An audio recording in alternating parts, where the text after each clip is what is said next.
আমরা ঠাকুর ঘর করি করি না?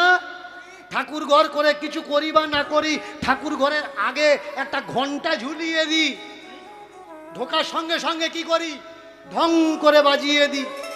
কেন বাজাই? মন্দিরে দরজার আগে কিন্তু একটা ঘন্টা লাগানো হয়। আসলে এই ঘন্টা কেন লাগানো হয়, কি কারণে লাগানো হয়, কি রয়েছে রহস্য? महापुराण में घंटे की महिमा बहुत ज्यादा है। हो सके तो मंदिरों में घंटियों का दान कर। पहले साला मंदिर में घंटा नहीं होता था, अब उन्होंने इन्फॉर्मेशन के लिए घंटा बजा रहे, जो भी आएगा टन 2 बार मारेगा। নমস্কার, আমি নয়ন, আপনারা দেখছেন দা লং প্রসেস। আমাদের দেশে অনেক বড় বড় মন্দির রয়েছে, তার সাথে ছোট ছোটও রয়েছে। তো সেই সমস্ত মন্দিরে দরজার আগে কিন্তু একটা ঘন্টা লাগানো হয়। আসলে এই ঘন্টা কেন লাগানো হয়, কি কারণে লাগানো হয়, কি রয়েছে রহস্য? তো আজকে এই ঘন্টার রহস্য জানতে চলেছেন এই ভিডিওর মাধ্যমে। যারা প্রথমবার দেখছেন, ফেসবুকে যারা দেখছেন ফলো করে নেবেন, ইউটিউবে যারা দেখছেন সাবস্ক্রাইব করে নেবেন। সর্বপ্রথমে একজন কথাবাচিকা তিনি কি বলছে এই বিষয়ে সর্বপ্রথমে আমি আপনাদেরকে শোনাবো, আপনারা শুনুন। शिव महापुराण में घंटे की महिमा बहुत ज्यादा है। हो सके तो मंदिरों में घंटियों का दान करो। जिनके घर की वंश वृद्धि रुक गई है, बाल बच्चे नहीं हो रहे हैं, बालक नहीं हो रहा, आगे संस्कृति नहीं बढ़ रही है, उन्हें मंदिरों में घंट दान करने चाहिए। अपने घरों में भी घंटी इत्यादि रखें, उससे बजाएं, उससे वंश वृद्धि इत्यादि होती है, रुकती नहीं है। अच्छे अच्छे कार्यों में घंट इत्यादि दें।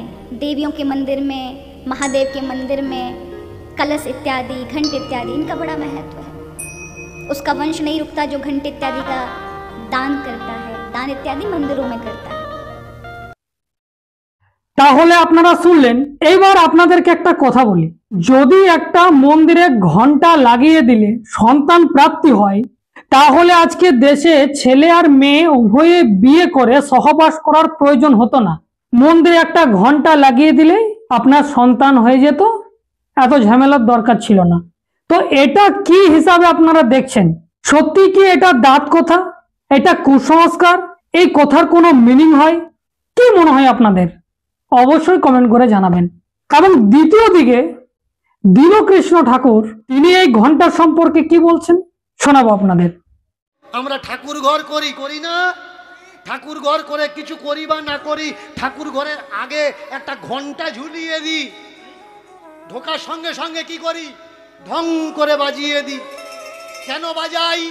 অনেকে বলে ঠাকুর ঘরে ঢুকতে গেলে যদি ঘন্টা থাকে ঘন্টা বাজাও, ঘন্টা যদি না থাকে তালি মারো, কারণ ঠাকুর ঘরের মন্দিরের ভিতরে ভগবান কি পরিস্থিতিতে আছে তুমি তো জানো না। বাজিয়ে তুমি নক করে দাও, আমি ঢুকছি। আরে ভগবান কি তোর বাড়ির ছেলে যে তুই আসছিস কি যাচ্ছিস সে জানে না? সে ত্রিকালজ্ঞ, ভূত ভবিষ্যৎ বর্তমান সব জানে। কারোর ইচ্ছায় কেউ কি ভগবানের কাছে যায়?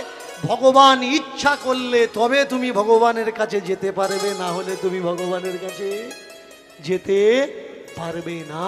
তাহলে শুনলেন দীনকৃষ্ণ ঠাকুর কি বলছেন। এইবারে একজন আইনজীবী তিনি কি বলছেন এই বিষয়ে শোনাবো আপনাদেরকে। पहले साला मंदिर में घंटा नहीं होता था, अब उन्होंने इन्फॉर्मेशन के लिए घंटा बजा रहे, जो भी आएगा टन 2 बार मारेगा। वो साला अंदर रेप कर रहा है, उसे पता लग जाएगा कोई ना कोई आ रहा है, इसलिए घंटा लगाया इन सालों ने वहाँ पे पंडाओं ने। फिर ऊपर से इन्होंने दान पेटी रख रखी है। सालों का पेट हो रहे हैं मोटे मोटे इन पंडों के बहुत ज्यादा, और हमसे कहते हैं कि दान दो दान दो दान दो। पैदा होने का रास्ता एक ही है जब से सृष्टि बनी है, पर उन सालों के होंगे कोई कान में कर, कोई आंख में कर, कोई नाक में कर, कोई कहीं कर, कोई कहीं कर, 17 जी के बालक पैदा कर देते हैं। তাহলে শুনলেন ইনি হচ্ছেন একজন আইনজীবী। উনি পরিষ্কার বলছেন যে এই পণ্ডিতদের মন্দিরের ভিতরে যে দুষ্কর্ম, মানে মহিলাদেরকে নিয়ে যেভাবে লটর পটর করতো, সেটা যাতে মানুষ যারা দর্শন করতে আসছে ভগবান তারা দেখে না ফেলে, তার জন্য বাইরে একটা ঘন্টি লাগানো হয়েছে, মানে ডং করে বাজবে, তারা সতর্ক হয়ে যাবে। এবার এই বিষয়টি যদি আপনাদেরকে বুঝতে হয় তাহলে আপনাদেরকে একটু পেছনে যেতে হবে। যখন এই দেশে মনুসংহিতার আইন অনুযায়ী, ধর্মশাস্ত্র অনুযায়ী যখন দেশ চলত, দেশের মানুষকে যেভাবে চালনা করত, সেই সময়ে দেবদাসী প্রথা আমাদের দেশে লাগু ছিল, আপনারা জানেন। সেই দেবদাসী প্রথাতে কি হতো না, যাদের স্বামী মারা যেত তো সেই সমস্ত ঘরের মহিলাদেরকে স্থান কোথায় হতো? মন্দিরে। তাদেরকে আর সমাজে রাখতো না, সমাজ মেনে নিত না। এই ব্যবস্থা মনুসংহিতা যখন লাগু ছিল তখন এই ব্যবস্থা ছিল। তাহলে যার স্বামী মারা গেল, তাহলে সেই নারী একা হয়ে গেল, তাকে মন্দিরে যেতে হবে। এবার সেই মন্দিরে কারা থাকে না, ব্রাহ্মণ পুরোহিতেরা থাকে, পণ্ডিতেরা থাকে। এইবারে তাদের সাথে মেলামেশা করে তারা কি করতো? সেই সমস্ত নারীদেরকে দেবদাসী প্রথার নামে তাদেরকে ধর্ষণ করত। কারণ এটাকে ধর্ষণ বলা যাবে, কারণ সেই সময়ে দেবদাসী প্রথার নাম করে, ভগবানের নাম করে, ধর্মের নাম করে নারীদেরকে এইভাবে অত্যাচার করা হতো যে পর পুরুষের সাথে থাকবে মন্দিরের ভেতরে। ভগবানের নাম নিয়ে সেখানে থাকার জন্য যেত, কিন্তু সেখানে পান্ডারা, পুরোহিতেরা তাদেরকে ছিঁড়ে নুচে খেত।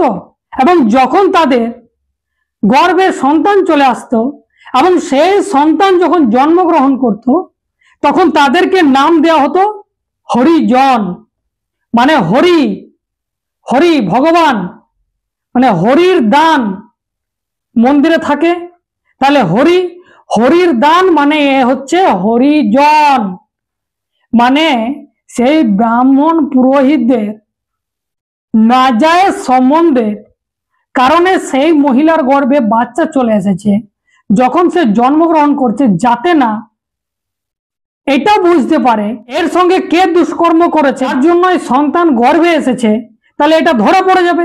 যার জন্য তাকে ভগবানের নাম দিয়ে হরিজন বলে দেওয়া হলো। আজকে দেখবেন বিভিন্ন জায়গায় এই হরিজন শব্দটি ব্যবহার করা হয়, হরিজন জাতির মানুষ।